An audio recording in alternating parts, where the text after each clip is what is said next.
Saang lumang baul mo naman nakuha yan? This belongs to Tata. Napulot to ng isa sa mga mates namin. This doesn't fit your outfit. Kasaw at tulukon. Kailan ka pa natutong magsuot ng ganyan? Sorry po. Tama ka, Balae. Alam mo, sinabi ko na yan sa kanya kanina. Nakalimutan lang niya sigurong tanggalin. You have to look perfect for the party of Sir Goff. Akin yan. Alam mo, mabuti pa. Teka lang. Akin na yan. Ayan, wala na. Wala na, Balae. I've kept it ever since. Hindi ko pa nga nasoli sa kanya eh. What do you plan to do with that? Don't tell me na may soft spot ka pa rin para kay Tata. Alam mo, may pinagsamahan din kami ni Tata. But Tata and her mom. Sila yung dahilan kung ba't nakakuma ang nanay mo ngayon, Francis.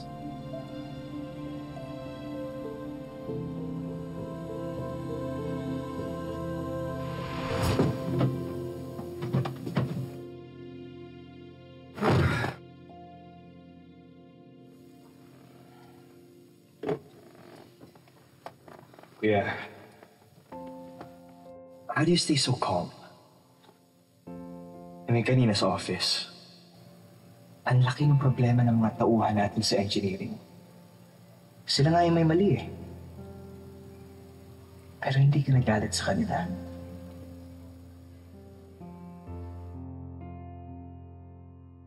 Alam mo kasi, Francis,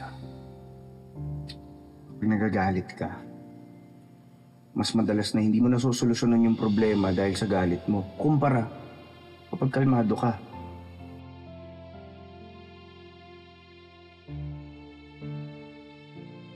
Lagi mong tatandaan na ang galit, parang apoy yan. Kapag pinalaki mo yung apoy, matutupok ka. At matutupok rin yung mga ibang nakapalibot sa'yo. Kasi yung apoy na yan, walang pinipili yan. Kung ano yung madaanan yan, masusunog. Parang galit. Ang galit kapag nagpalamon ka, bubulag ka. Hindi mo makikita na mali ka na pala. Na nakakasakit ka na pala ng taong wala namang kasalanan.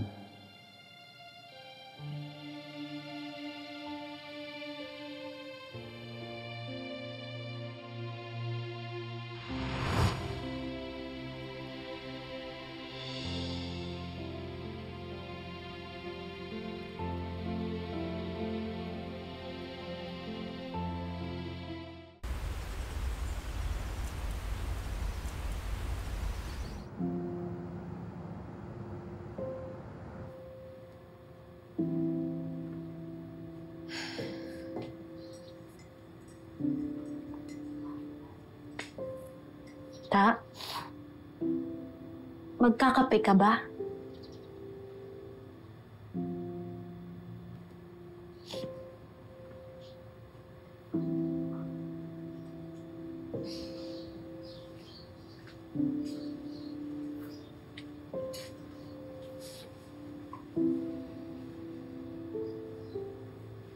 Ka na umiyak.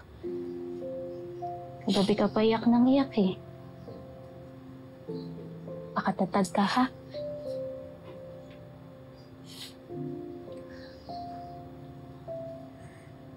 Sinusubukan ko naman maging matapang eh.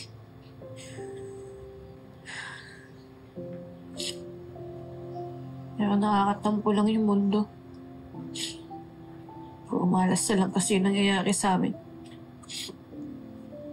Sinigwa pa nagkasakit sa kidney. Sunugan kami. Tapos nakakulong pa si Negwa pa. Puro malas na lang yung nangyayari.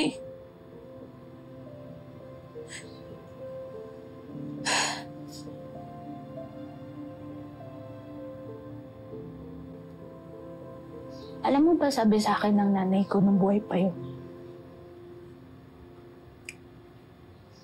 na kapag puro malas daw yung nangyayari sa'yo, susunod daw nun, puro swerte na.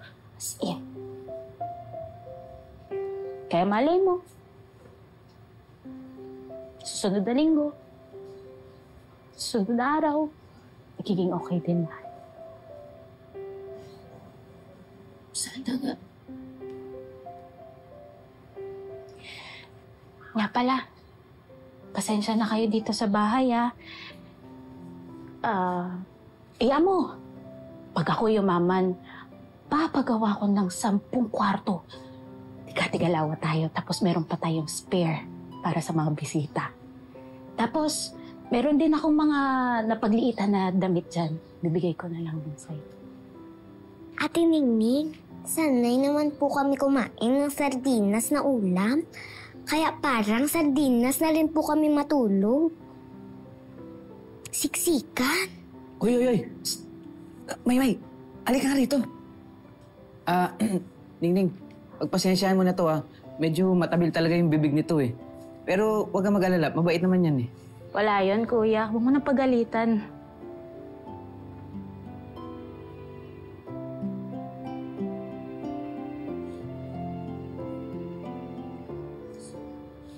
Gusto nga magpasalamat sa iyo eh. Kasi pinatuloy mo kami dito. Thank you Wala yun. Wala rin naman akong kasama dito sa bahay. Uli lang lubos na rin naman ako eh. At least may tao dito kahit pa paano hindi ako haalog-alog. Pwede pa yakap.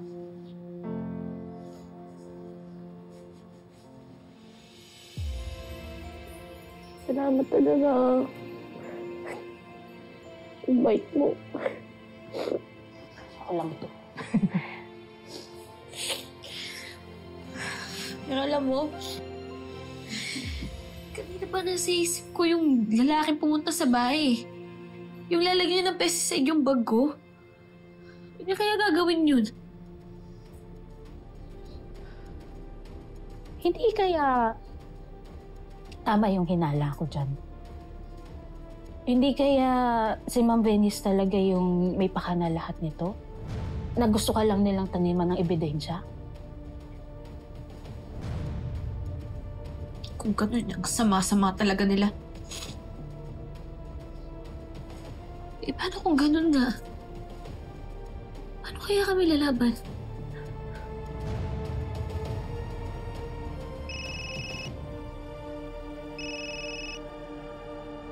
Hello? Eto nga po, si Daboy. Ha? Sinegwa pa po? Bakit, kuya? Tata, sinegwa pa, hindi matay. Ano?